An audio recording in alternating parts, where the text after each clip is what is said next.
इस वीडियो में हम बात करेंगे सीटेट साइंस के 2018 के पेपर 2 के साइंस के 30 क्वेश्चंस की। तो वीडियो को शुरू करते हैं। अगर चैनल को सब्सक्राइब नहीं किया तो चैनल को सब्सक्राइब जरूर करें, वीडियो को लाइक जरूर करें और वीडियो को पूरा देखें। Question number 61, the longest snake found in the world are. संसार में पाए जाने वाले सबसे लंबे सर्प हैं। क्या वे वाइपर होते हैं, एनाकोंडास होते हैं, बोआ होते हैं या रेक्टिकुलेट पाइथन्स होते हैं?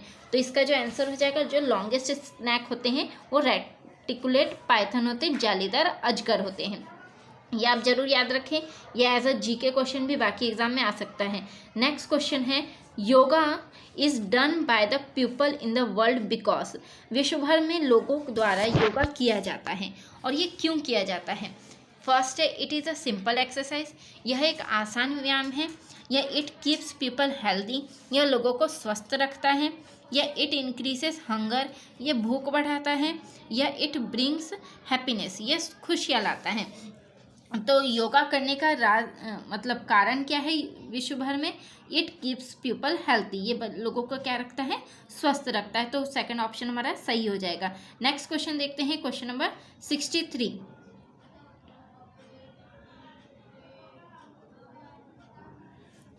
The vaccine of small pox was discovered by. बहुत ही कॉमन क्वेश्चन है, चेचक का टीका का आविष्कार डैश के द्वारा किया गया है। क्या वो रोनाल्ड रोज थे, या रॉबर्ट कॉच थे, या एडवर्ड जेनर थे, या अलेक्जेंडर फ्लेमिंग थे?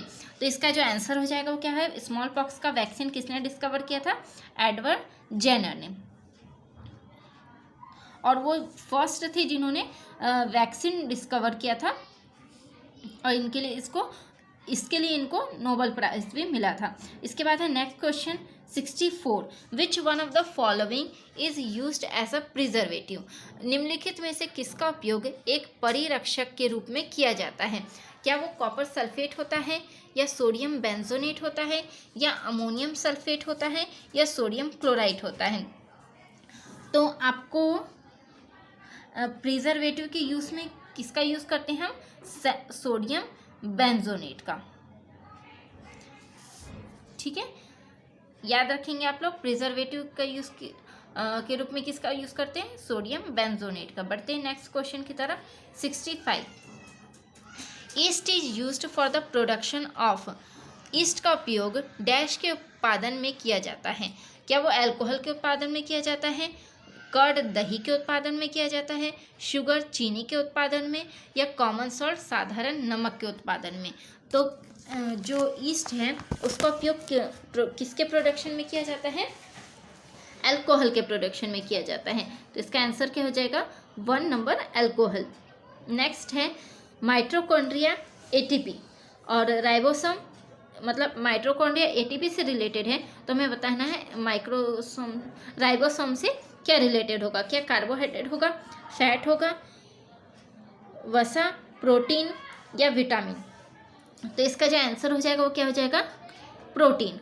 माइटोकॉन्ड्रिया अगर एटीपी से रिलेटेड है तो राइबोसोम किससे रिलेटेड है? प्रोटीन से। ठीक है, इसका ऑप्शन क्या हो जाएगा? Third correct.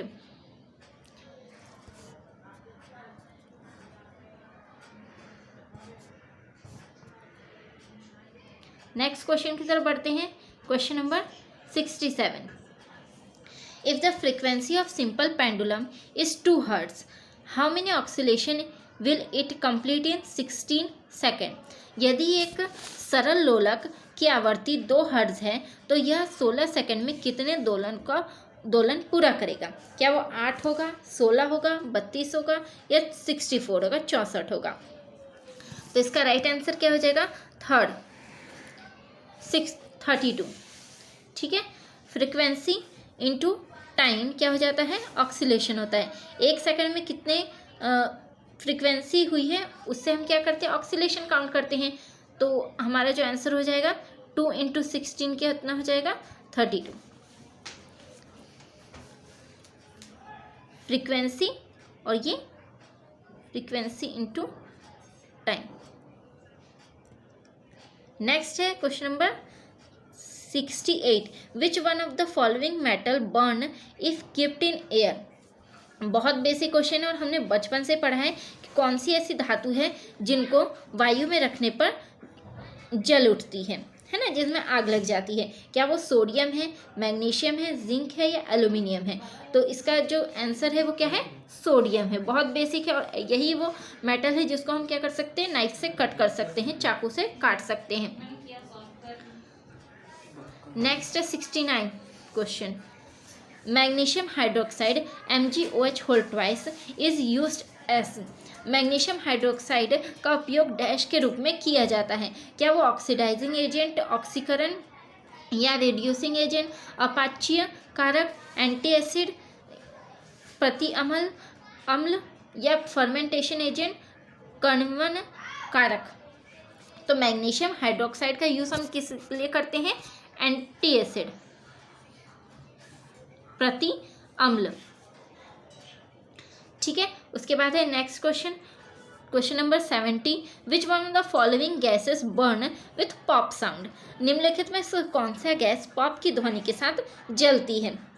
क्या वो ऑक्सीजन होती है या हाइड्रोजन होती है, नाइट्रोजन ऑक्साइड होती है या सल्फर डाइऑक्साइड होती है? तो पॉप साउंड के साथ कौन सी गैस जलती है? वो है हाइड्रोजन। 10th क्लास में हम बहुत लोगों ने इसका एक्सपेरिमेंट भी किया होगा। तो हाइड्रोजन को जलाने पे कैसी साउंड आती है? पॉप साउंड आती है। नेक्स्ट क्वेश्चन है question number 71। Which of the following is are example of non contact force? निम्नलिखित में से कौन सा असंपर्क बल का उदाहरण है? ठीक है, नॉन कॉन्टैक्ट फोर्स की बात की गई है। तो क्या वो ग्रेविटेशनल फोर्स है, गुरुत्वाकर्षण बल है, मस्कुलर फोर्स है, पेशीय बल है या मैग्नेटिक फोर्स है, चुंबकीय बल है या दोनों ही हैं? तो इसका जो आंसर हो जाएगा वो क्या हो जाएगा? ये सीटेट की वेबसाइट पे इसका आंसर गलत दिया गया है। इसके लिए सबको फ्री मार्क्स मिले थे, पर इसका जो आंसर है वो ग्रेविटेशनल फोर्स और मैग्नेटिक फोर्स दोनों है। तो इस ऐसा कोई ऑप्शन नहीं है, इसलिए इसके मार्क्स सभी को मिले थे। तो इसका जो आंसर है ग्रेविटेशनल फोर्स और मैग्नेटिक फोर्स दोनों है। और जो मस्कुलर फोर्स है वो क्या है? कॉन्टैक्ट फोर्स है। ठीक है, ऐसे आप याद कर सकते हैं कि कॉन्टैक्ट फोर्स कौन से हैं, नॉन कॉन्टैक्ट फोर्स कौन से हैं। ठीक है, तो ग्रेविटेशनल एंड मैग्नेटिक कौन से हैं? नॉन कॉन्टैक्ट फोर्स है। और मस्कुलर फोर्स कौन सा है? कॉन्टैक्ट फोर्स है। बढ़ते हैं नेक्स्ट क्वेश्चन की तरफ। Diabetes is controlled by dash hormone. Diabetes, मधुमेह रोग किस हार्मोन द्वारा नियंत्रित किया जाता है? तो ये भी बहुत बेसिक क्वेश्चन है। क्या ये थायरोक्सिन के द्वारा या एंड्रेलिन के द्वारा या इंसुलिन के द्वारा या थाइमोसिन के द्वारा? तो इसका आंसर क्या है? इंसुलिन। डायबिटीज़ किसके द्वारा कंट्रोल की जाती है? इंसुलिन हार्मोन के द्वारा। नेक्स्ट क्वेश्चन है 73।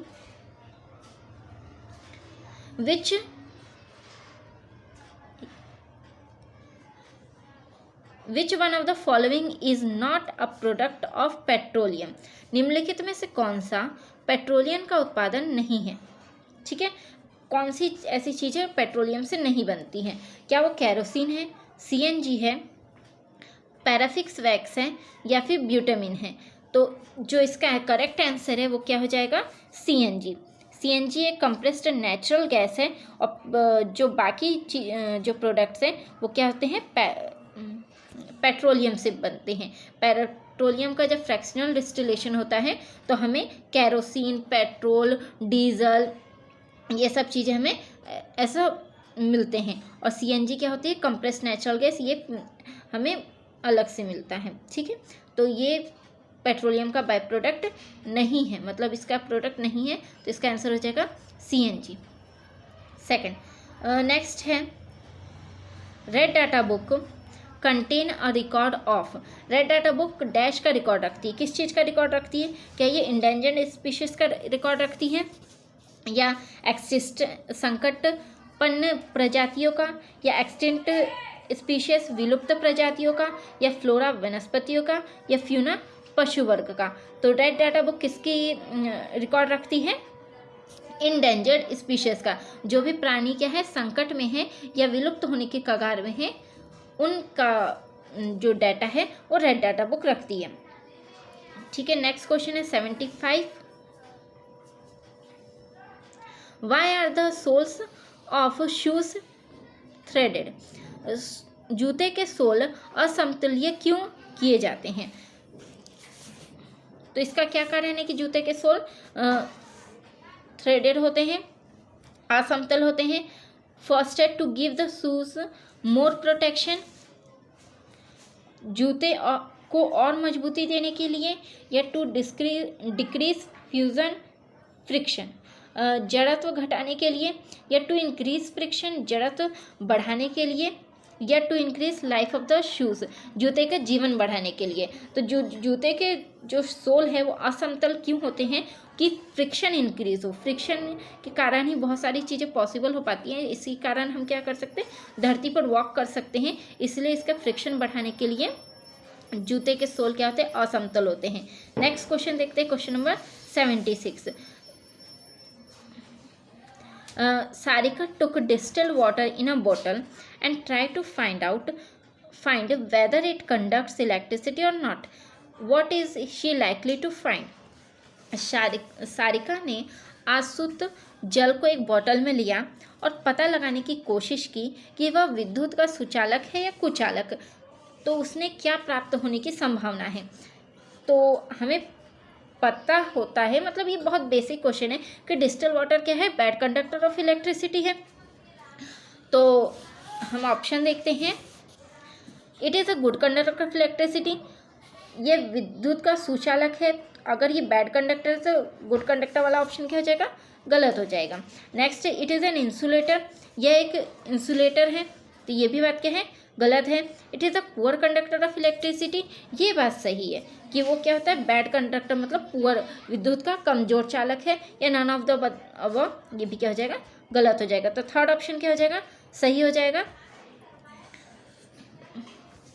It is a poor conductor of electricity. Next question देखते हैं 77। विच of the following statement is not true, निम्नलिखित में से कौन सा कथन सत्य नहीं है, हमें नहीं वाला ढूंढना है, ठीक है, मतलब गलत वाला। फर्स्ट ऑप्शन है, there is a minimum limit of current which can safely flow in a electric circuit, किसी विद्युत परिपथ में सुरक्षित प्रवाह होने के लिए विद्युत धारा की न्यूनतम सीमा है। क्या ये स्टेटमेंट सही है या गलत है। नेक्स्ट पढ़ते हैं, there is a maximum limit of current which can safely flow in the electric circuit, किसी विद्युत परिपथ में सुरक्षित प्रवाहित होने के लिए विद्युत धारा की अधिकतम सीमा है। या fuse are inserted in electric circuit of all the buildings, सभी भवनों के विद्युत परिपथ में फ्यूज लगाए जाते हैं। या फिर जो if the proper fuse is inserted in a circuit it will blow of if the current is more than the safe limit, यदि परिपथ में उपयुक्त फ्यूज लगा जाए तो सुरक्षित सीमा से अधिक विद्युत धारा होने पर ये उड़ जाएंगे। ठीक है, तो इसका आंसर क्या हो जाएगा, फर्स्ट वन हो जाएगा। और क्यों होगा ये भी देखेंगे। ठीक है, हम किसी सर्किट में कितनी मिनिमम करंट फ्लो कर सकते हैं इसकी कोई लिमिट नहीं होती है, लेकिन हाँ मैक्सिमम लिमिट तय होती है कि अगर इसके बाद अगर ज़्यादा करंट फ्लो होगा तो फ्यूज़ उड़ जाएगा या फिर तार मेल्ट हो जाएगी। तो मैक्सिमम लिमिट तो है लेकिन मिनिमम लिमिट क्या है, नहीं है।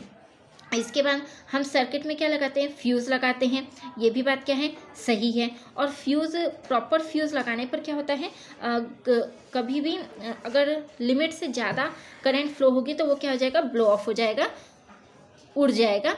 ये भी बात क्या है, सही है। तो तीनों ऑप्शन हमारे सही मिल गए। तो फर्स्ट वाला ऑप्शन क्या है हमारा, गलत है। कोई मिनिमम लिमिट करंट की नहीं होती है किसी सर्किट में फ्लो करने के लिए। नेक्स्ट देखते हैं question number 78। Which one of the following places is most likely to be affected by cyclone?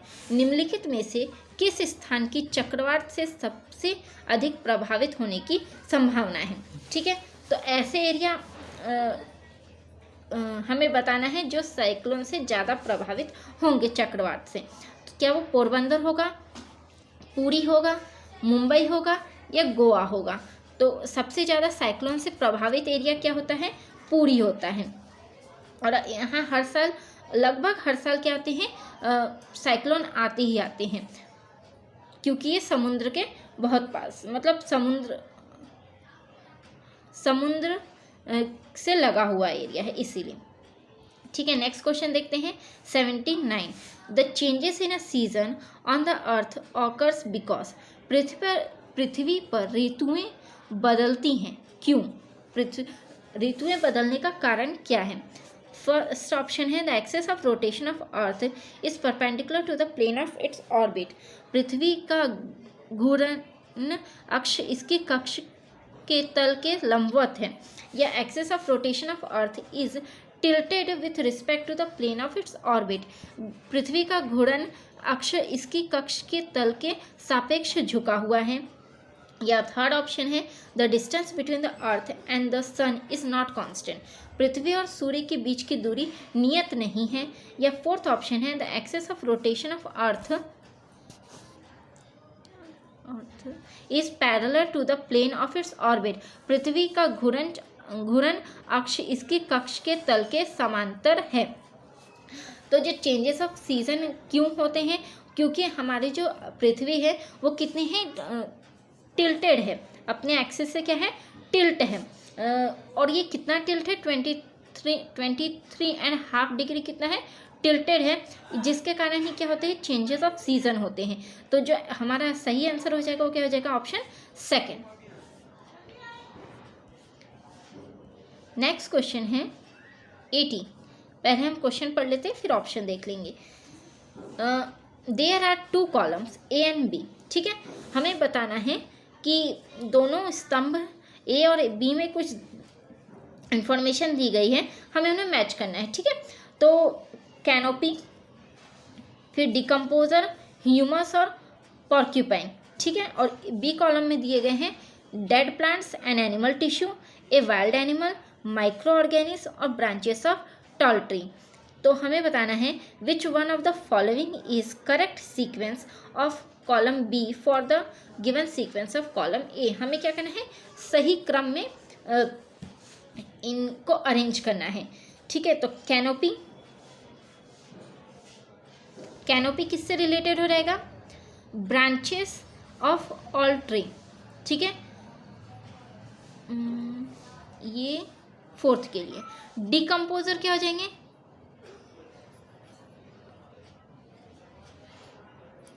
Micro organism. Humus क्या हो जाएंगे? Dead plant and animal tissue.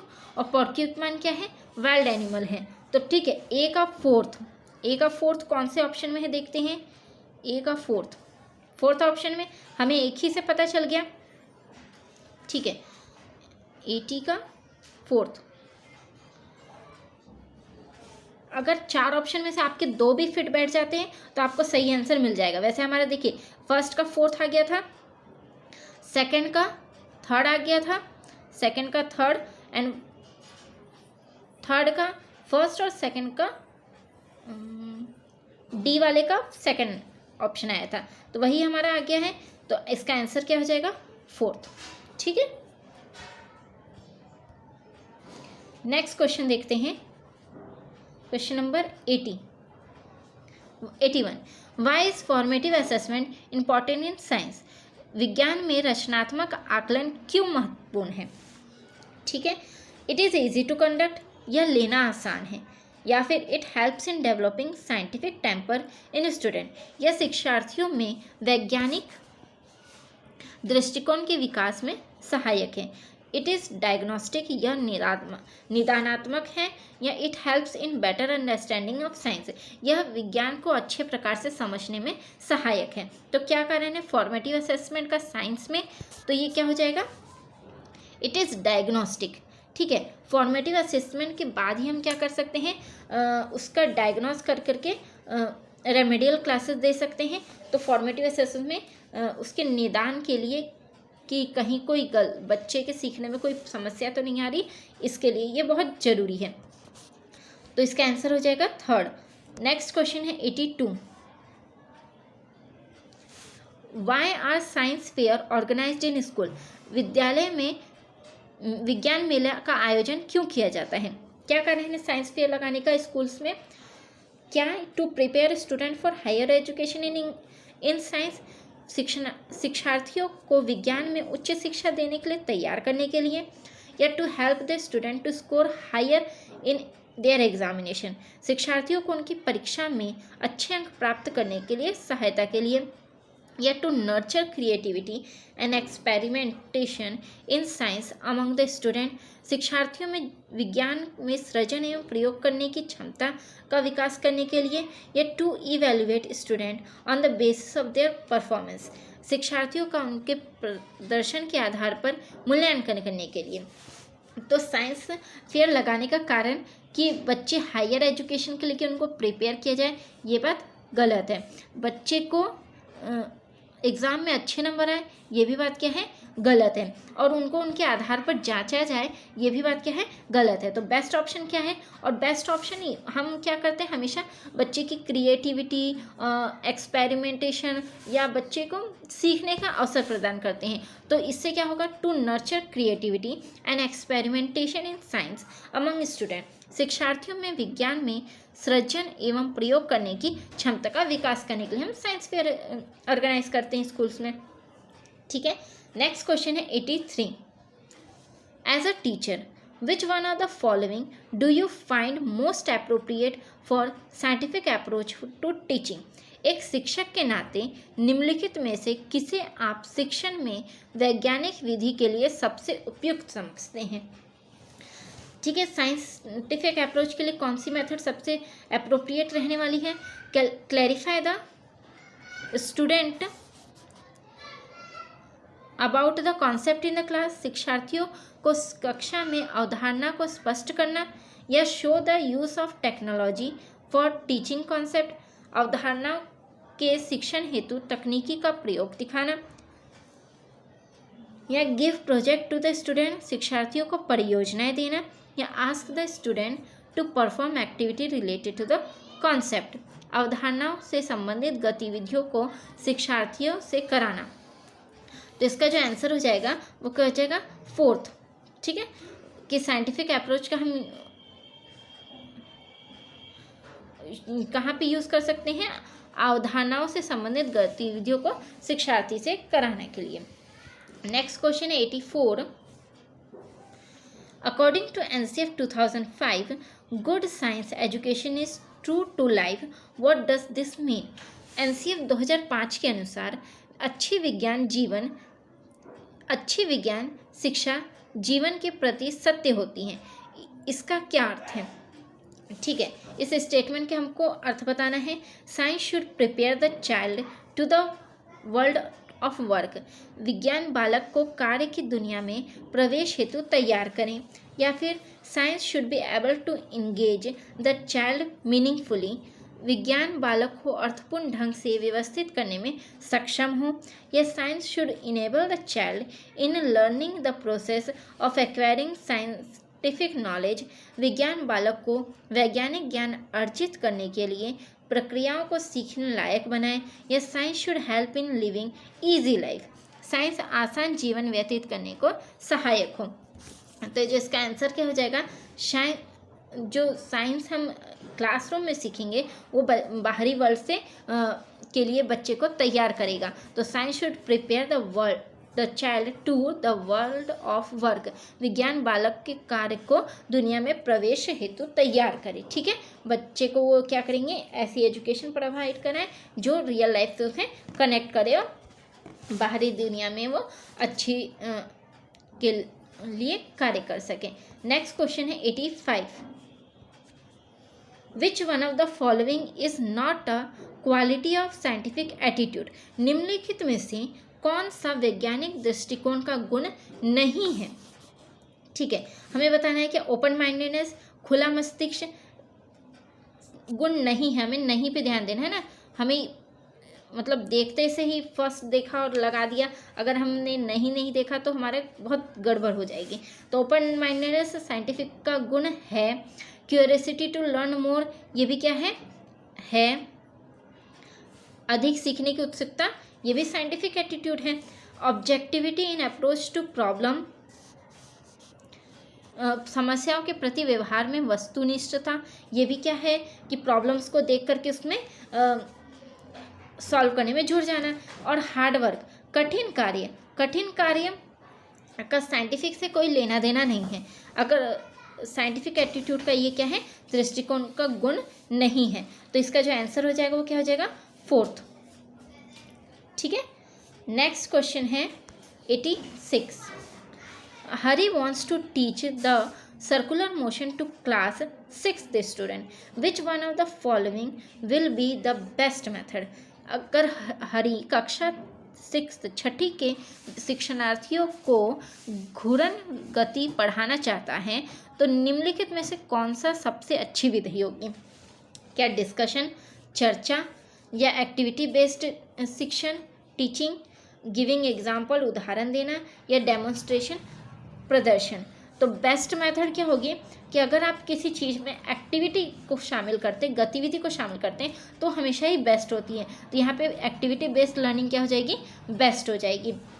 Discussion देना काफ़ी नहीं है, एग्जाम्पल देना काफ़ी नहीं है, प्रदर्शन करके दिखाना काफ़ी नहीं, आप उन्हें एक्टिविटीज़ दें, उसमें गतिविधियाँ दें, उसके आधार पर शिक्षा दें, ये बेस्ट रहेगा। तो इसका आंसर हो जाएगा 2nd। इसके बाद है नेक्स्ट क्वेश्चन है 87। Which one of the following is an important aim of learning science? निम्नलिखित में से कौन सा विज्ञान अधिगम का एक महत्वपूर्ण उद्देश्य है? फर्स्ट ऑप्शन है to get knowledge of science, विज्ञान का ज्ञान अर्जित करने में, या to collect the information of science content, विज्ञान की विषय वस्तु की जानकारी एकत्रित करने में, या to imbibe the value of honesty, integrity and cooperation among learner, अध्ययनकर्ताओं में ईमानदारी, अखंडता एवं सहयोग की मूल्यों की प्राप्ति करने के लिए, या to help the fellow colleagues in getting knowledge of science, अपने सहपाठियों को विज्ञान का ज्ञान अर्जित कराने में सहायता करना। तो जो बेस्ट टाइम हो जाएगा वो क्या हो जाएगा, to imbibes the value of honesty, integrity and cooperation among learner, अध्ययनकर्ताओं में ईमानदारी, अखंडता और सहयोग की मूल्यों की प्राप्ति कराने के लिए। वो साइंस ही नहीं, इसके साथ हम बाकी सब्जेक्ट्स की बात करें तो उसके लिए भी ये क्या हो जाएगा, आंसर बेस्ट हो जाएगा। इसके साथ ही 88 question, the continuous and comprehensive evaluation in science means, विज्ञान में मूल्यांकन में सतत एवं समग्र मूल्यांकन का अर्थ है। CCE का क्या मतलब है साइंस के according? Summative and formative assessment, अंतिम एवं रचनात्मक मूल्यांकन, more frequent test and examination, अधिक आवर्ती जांच एवं परीक्षा, routine activity and exercise to assess learning, अधिगम के आकलन हेतु सामान्य गतिविधियां और अभ्यास, या evaluation of all aspect of science. तो इसका आंसर क्या हो जाएगा, 3rd, routine activity and exercise to assess learning, अधिगम के आकलन हेतु सामान्य गतिविधि और अभ्यास। नेक्स्ट क्वेश्चन है 89। विच of the following is not a step of problem solving approach? निम्नलिखित में से कौन सा समस्या समाधान विधि का एक चरण नहीं है? ठीक है, नहीं है बताना है हमें। क्या वो विजुअलाइजेशन द सिचुएशन, स्थिति की कल्पना करना, या अटेम्प्ट टू सॉल्व समाधान का प्रयास करना, या ड्राइंग कंक्लूजन निष्कर्ष निकालना, या ऑब्जर्वेशन अवलोकन करना?